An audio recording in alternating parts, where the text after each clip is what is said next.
So it's hard to see the rain from a video, but if you look at the deck, you can see that it is absolutely pouring.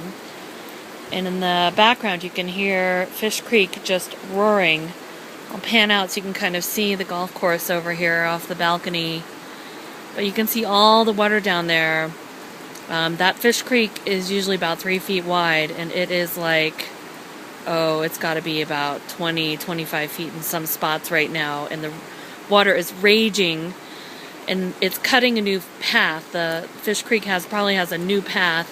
It's eroded a ton of dirt if you get down there on the golf course, and you can see those houses down there, and the creek has just run into them, literally taking away the entire lower deck, and the upper deck is now unsupported, and the houses kind of look like the ground underneath them is giving way a little bit.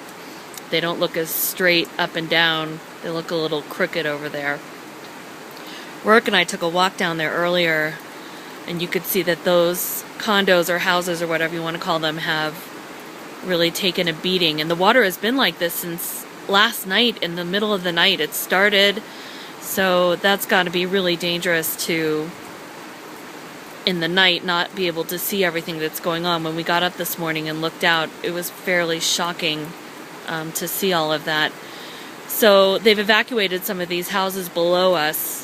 Luckily we're up on the hill a little bit, and down here you can see like how close this neighbor's house is to the rushing water.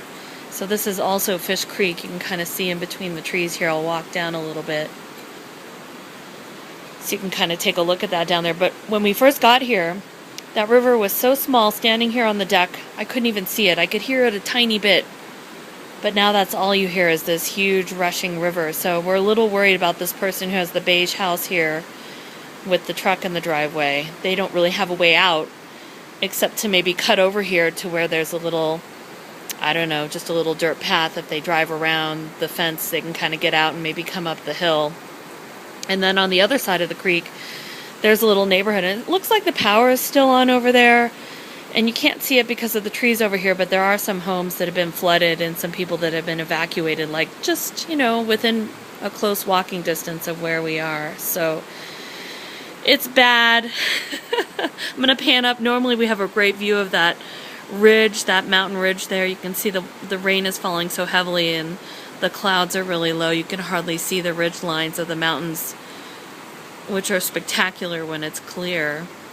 And this is expected to dump on us, I think, most of the night. So hopefully Fish Creek will stay about where it is now and not take anything else. Hopefully we're fine up here on the river and no dams break and no 20-foot walls of water come down. But they are calling this like a 100-year flood, right? So in 1976 they had a dam break with about the same type of rain that flooded the Big Thompson River Canyon. They've evacuated that. There's a highway that runs through there, 34, that's been completely washed away. Rourke and I were actually down there fishing in that canyon on the Big Thompson yesterday. So we're thinking no more fishing on this trip, but in 76 there was a dam that gave way, and a 20-foot wall of water went down that canyon and killed like 140 people or something like that. So it looks like they've evacuated it. They have a different dam, obviously, but it's the same type of flooding that happened in 76, and they're saying this is, you know, a 100-year flood pattern. So hopefully people are safe and they're taking note of the warning. For now we have power, food, water, and we even have internet, so we have a lot to be thankful for. And we're dry and warm and safe and together.